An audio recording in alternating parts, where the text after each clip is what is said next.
ہمارے پیارے نبی صلی اللہ علیہ وسلم نے فرمایا، انسان کو ایک احد پہاڑ سونے کا مل جائے تو دوسرے کی خواہش کرے گا، دوسرا مل جائے تو تیسرے کی خواہش کرے گا، اس کا پیٹ صرف قبر کی مٹی بھر سکتی ہے۔ زندگی میں نمبر 1 پہ آنا مشکل نہیں ہے، نمبر 1 پہ رہنا مشکل ہے۔ کوئی انسان جتنا بھی کما لے تو اکثر اولاد کی طرف سے یہ تانا ملتا ہے کہ ابا اگر آپ یہ کام کر لیتے تو ہم زیادہ خوشحال ہوتے، وہ کام کر لیتے تو زیادہ خوشحال ہوتے۔ دولت کی کوئی انتہا نہیں ہے، ہاں اتنی دولت ضرور ہونی چاہیے کہ جس سے آپ مطمئن زندگی گزار سکیں۔ گاڑی چھوٹی بھی ہو تو کوئی مسئلہ نہیں ہے، گھر چھوٹا بھی ہو تو کوئی مسئلہ نہیں ہے۔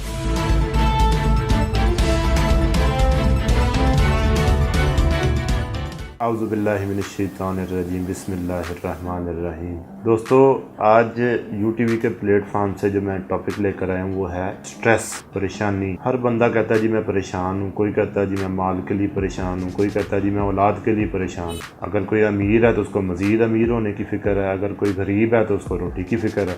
غرض کہ ہر بندہ ایک گرداب میں پھنسا ہوا ہے اور نکلنا چاہتا ہے اور نکل نہیں پا رہا۔ اس کی وجہ یہی ہے کہ ہم نے اپنی ضرورت سے زیادہ اپنی خواہشات کو مقدم کر لیا۔ کہتے ہیں ضرورت تو فقیر کی بھی پوری ہو جاتی ہے، خواہش بادشاہ کی بھی پوری نہیں ہوتی۔ تو ہماری جو خواہشات ہیں وہ ہماری ضروریات سے بہت بڑی ہو گئی ہیں۔ وہ کیا کسی نے خوب کہا ہے، فرنگی چاہتا ہے جہان عیش کا دوام، ہائے خواہش ناتمام، ہائے خواہش ناتمام۔ فرنگی تو اس کام میں لگا ہوا ہے، وہ اپنی معیشت کو، اپنی اکانومی کو تیز کرتا ہے، خود اور تیز ساتھ ہو جاتا ہے۔ ہمارے پیارے نبی صلی اللہ علیہ وسلم نے فرمایا، انسان کو ایک احد پہاڑ سونے کا مل جائے تو دوسرے کی خواہش کرے گا، دوسرا مل جائے تو تیسرے کی خواہش کرے گا، اس کا پیٹ صرف قبر کی مٹی بھر سکتی ہے۔ زندگی میں نمبر 1 پہ آنا مشکل نہیں ہے، نمبر 1 پہ رہنا مشکل ہے۔ کوئی انسان جتنا بھی کما لے تو اکثر اولاد کی طرف سے یہ تانا ملتا ہے کہ ابا اگر آپ یہ کام کر لیتے تو ہم زیادہ خوشحال ہوتے، وہ کام کر لیتے تو زیادہ خوشحال ہوتے۔ تو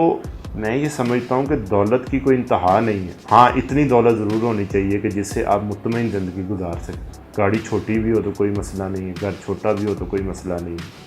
گورا دیکھ لیں، ساری زندگی ایک کمرے کے فلیٹ میں چھوٹا سا ٹی وی لاؤنج، ایک کچن میں زندگی گزار دیتا ہے، 3 یا 4 اس کے پاس جوڑے ہوتے ہیں۔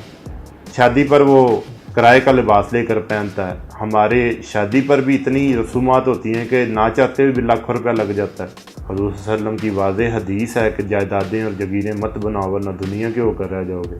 تو ہم کیا کہتے ہیں کہ میں 7 پشتوں کو سوار کے جاؤں، جو کہ ہمارے بس میں نہیں ہوتا۔ ایک انسان 7 پشتوں کو نہیں سوار سکتا۔ چند لوگ ہی میں نے دیکھے ہیں کہ جو اپنی زندگی مشکل میں ڈال کے ڈھیر سارا پیسہ کماتے ہیں اور ان کی اولاد اس کو سنبھال جاتی، اکثر کئی اجاڑ جاتی۔ تو اگر ہم اپنی چیزیں محدود کر لیں، اپنی توقعات، اپنی خواہشات محدود کر لیں تو زندگی بہت آسان ہو جائے گی۔